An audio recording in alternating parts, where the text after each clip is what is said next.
자, 이번에는 그 나경원 국민의힘 의원에 대해서 알아보도록 하겠습니다. 이 나경원 의원이 그 SBS 라디오와 그 인터뷰한 내용인데 뭐라고 그랬냐면, 표를 준다는데 윤 어게인과 부정 선거론자를 내쳐야 합니까? 라고 말을 했어요. 그래서 좀 살펴봤어요. 어떤 내용인가. 그랬더니 그 SBS 이제 사회자가 이렇게 말합니다. 그 장동혁 대표가 내년 지방선거는 체제 전쟁이다. 그래서 모든 우파와 연대해야 된다라고 말을 하면서 자, 우리 나경원 의원 어떻게 생각하세요? 라고 물어봤더니 나경원 의원이 자, 넓은 집을 지어야 됩니다. 이렇게 말을 했습니다. 그리고 나서 질문자가 그러면 전광훈 목사와 이준석 대표도 포괄합니까? 라고 물어봤더니 아니 뜻을 같이 하겠다는데 하면 안 돼. 어떻게 이렇게 할 수 있느냐. 이렇게 할 수 없다. 그래야 선거를 이긴다라고 말했습니다. 여기까지 이해가 되는데 이제 사회자가 또 물어봐요. 뭐라고 그러냐면 그럼 혹시 부정선거 주장이나 윤 어게인을 주장하는 분도 포함해야 합니까? 라고 물어봤더니 나경원 의원이 우리 당 후보를 지지한다는데 당신들은 윤 어게인, 당신들은 부정선거론자 안 돼. 이렇게 내칠 필요는 없지 않느냐. 우리가 표 받을 때 이 사람이 도둑놈 표라 안 되고 그리고 사기꾼 표라 안 된다. 이렇게 하지 않잖아요. 그러면서 우리가 동네에서 선거할 때도 누구든지 표를 주신다고 하는 분들한테는 다 경청합니다라고 말합니다. 좀 깜짝 놀랐어요. 저는 이 기사를 보고 그냥 그 얼떨결에 나온 답변인 줄 알았는데 그게 아니에요. 보니까 사회자가 천천히 물어보는데도 나경원 의원은 윤 어게인과 부정선거론자도 이렇게 흡수해야 된다라고 말합니다. 이런 사람들을 학술 용어로 학자들이 민주주의의 적이라고 하죠. 그 민주주의를 파괴하는 자들을 민주주의라는 호울로 보호하려고 한단 말이에요. 민주주의에서 이렇게 하는 사람들의 의사를 표로 반영하는 건데 우리가 지지를 구하고 같이 손을 내밀어야 되는 거 아니냐라는 말. 예. 그러니까 지금 현대 민주주의라고 하는 거는 이런 민주주의의 적들로부터 민주주의를 지켜야 한다는 것 때문에 탄핵심판제도 같은 게 있고 헌법재판제도가 있고 이렇게 방어적 민주주의, 그 위헌정당해산 제도가 있고 이게 과거의 그런 형식적 민주주의에 대한 반성에서 이게 만들어진 제도거든요. 근데 이게 법대를 나온 판사 출신이라는 자가, 판사의 와이프라는 자가 생각하고 있는 수준이 지금 여기에 있다. 그러니까 우리 민주주의가 얼마나 취약한 것이고 민주주의의 적들이 그간의 민주주의라는 틀 안에서 얼마나 민주주의를 파괴하기 위해서 준동해 왔는가. 이거를 입증해 주는 거 이상 이하도 아니라고 생각합니다. 실제로 이 사람은 그렇게 생각하고 있는 것이고 그거를 또 자기의 지지 기반이라고 생각해요. 예. 그러니까 저런 얘기들을 아무런 거리낌 없이 할 수 있었던 거고. 저는 이 기사를 보면서 그 생각이 들었습니다.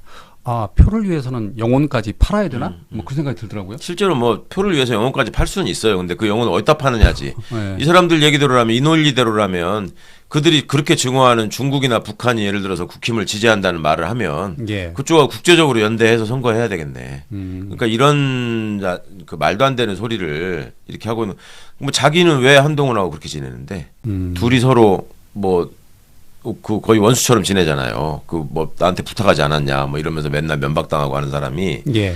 이런 뭐 전광훈류, 전한길류 이런 자들하고 황교안류 이런 자들하고 손을 잡겠다라고 하는 게 어찌 보면 또 솔직한 면이기도 하죠. 그 국힘의 어떤 역사적 배경이기도 하고 정서이기도 한데, 그러니까 이거 확실하게 진짜 이 민주주의 적들은 민주주의 장에서 퇴출해야 된다라는 필요성을 또 소위 말하는 중진 정치인이 입증해 준 거 아닌가 싶습니다. 그 한동훈 전 장관은 지방선거에 나서겠다라는 뜻을 피력했습니다. 너무너무 하고 싶겠죠 지금. 예. 그래서 구체적으로 뭐 서울시장이냐 어디냐 물어봤더니 아직 밝히진 않았는데 예. 내심 이제 나오고는 싶어 하나요? 예.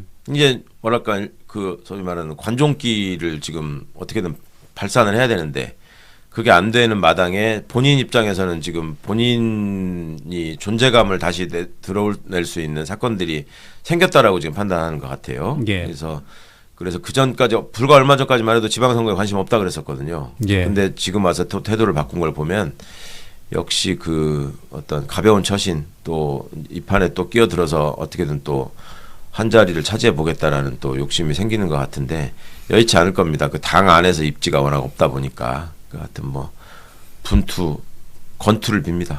예. 다음은 그 말도 많고 탈도 많았던 패스트트랙을 살펴보도록 하겠습니다. 자, 6년을 끌어왔는데 그것도 검찰이 징역 2년을 구형했는데 판사가 벌금 2,400만 원을 선고했어요. 근데 그것도 의원직 유지입니다. 예. 어떻게 된 거냐면 잘 아시겠지만 특수 공무집행 방해로 지금 벌금 2천만 원을 받았습니다. 근데 이걸로 의원직이 날아가려면 금고 이상해야 돼요. 그러니까 네. 살아났고 가장 큰 관심사는 국회 선진화법 그건데 그거는 지금 500만 원 이상의 벌금형이 이제 의원직을 상실하는 건데 400만 원을 선고했어요.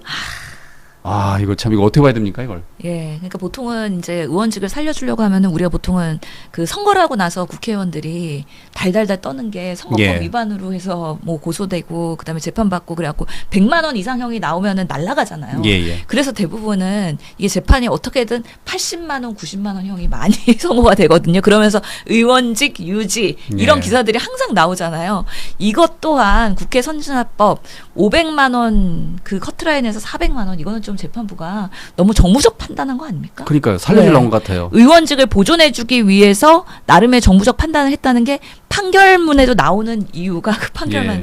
이미 선거에서 판단을 받은 부분이 있다라는 거예요. 음. 그렇기 때문에 국민의힘이 선거에서 쫄딱 망한 거에 대한 이 패스트트랙의 영향이 있으니 의원직까지 날리는 거는 재판부가 하기에는 부담스럽다. 라는 나름의 설명이지 않을까라는 생각이 들긴 하고 근데 참 안타까운 것은 국회 선진화법을 만든 것도 국회 그래서 동물국회 이제 하지 말자고 한 것도 국회의원들 근데 그거를 깨고서는 그때 최이배 의원 가둬놓고서는 뭐 빠루 들고 난리 뽀대기를 치면서 그렇게 몸싸움하고 갈비뼈 날라간 보좌진이 있다는 거 아니에요? 그런데 그런 부분에 있어서 7년 만에 이렇게 질질 끌다가 결국에는 유죄를 문제는 있다고 인정을 했지만 그래도 선진화법을 위반을 해도 의원직은 유지할 수 있다라는 하나의 뭔가 상징적인 첫 번째 사건을 만들어준 것 같아갖고 아 이런 식으로 하면은 나중에 또 선진화법이 무너질 수 있는 합리성을 오히려 재판부가 부여한 거 아니야? 예. 이런 또 우려가 있을 수 있거든요. 물론 지금 1심 판결이기 때문에 검찰이 항소를 할지 안 할지 모르겠어요. 근데 이제 2심, 3심 가게 되면 어떻게 달라질지 모르겠지만 분명히 몸싸움한 동물국회에 국민의힘은 유죄를 판결을 받은 것이고 그렇기 때문에 이런 부분에서 좀 분명히 문제가 있다라고 판단한 건데 좀 사실은 이 속보가 뜰 때 2,400만 원형, 400만 원형 의원직 날아가는 거 아니야? 예. 막 그런 기사들도 오보도 뜨고 처음에 막 많은 그러다가 분들이 그렇게 생각했죠. 예, 예. 이제는 그렇지 않았구라는 걸 판단이 되는 좀 씁쓸한 부분인데 아무튼 나경원 의원이 그때 한동훈 법무부 장관 찾아가지고 이거 공소 취소해달라고 했잖아요. 그랬죠. 예. 공소 취소 토론회에서도 이야기했었죠. 그런 부분에 있어서 본인은 이게 죄가 될 수 없다라고 항변을 했지만 분명히 문제가 있었고 그거에 대해서 가장 큰 형을 받은 게 나경원 의원이다라고 말씀드릴 수 있겠습니다. 어쨌든 지금 법원은 지금 벌금형이니까 유죄를 때린 거잖아요. 그런데 나경원 의원은 뭐라고 그랬냐면 법원은 명백하게 우리 정치의 한 거에 명분을 인정했다. 그렇게 말을 했어요. 그러니까 지금 잘못을 인정 안 하는 것 같아요. 그러니까 아니 정치적 한 거를 몸으로 하는 거를 그러면은 법원이 괜찮아. 너넨 죄가 없어. 라고 얘기를 할 수가 있을까요? 뭐든지 절차적 정당성을 가지고서는 국회 내에서 심의와 의견과 토론이 되는 것인데 그 과정에서 몸싸움하면서 항거하는 거를 어떻게 괜찮다라고 재판부가 판단할 수 있을까요? 무죄가 나올 거라고 기대했던 거는 그런 몸싸움을 했던 그런 상황에 물리력을 행사했던 국민의힘은 너무 본인들을 위한 뭔가 변명이나 아니면 합리화하려는 노력이지 않았을까 생각을 하면서 당연히 이건 유죄다. 다만 의원직이 상실되느냐. 그래서 이런 부분에 있어서의 국민의힘이 100석을 유지할 수 있을 것이냐, 개헌 저지선을 유지할 것이냐 말 것이냐 여기까지 관심을 갖고 있었는데 예. 지금 그런 면에서는 좀 아쉬움이 남는다는 생각이 들고 앞으로 몸싸움하면 안 되죠. 예. 만약에 뭔가 절차적 정당성에 문제가 있다 그러면 합리적인 토론과 그리고 본인의 의사 진행 발언 아니면은 그런 발언권을 얻어서 그런 부분에서 또박또박 얘기하고 국민들의 그런 지지를 얻어가지고 명분을 쌓아가고 그것이 정치 활동이 되어야 된다라고 말씀드릴 수 있겠습니다. 예.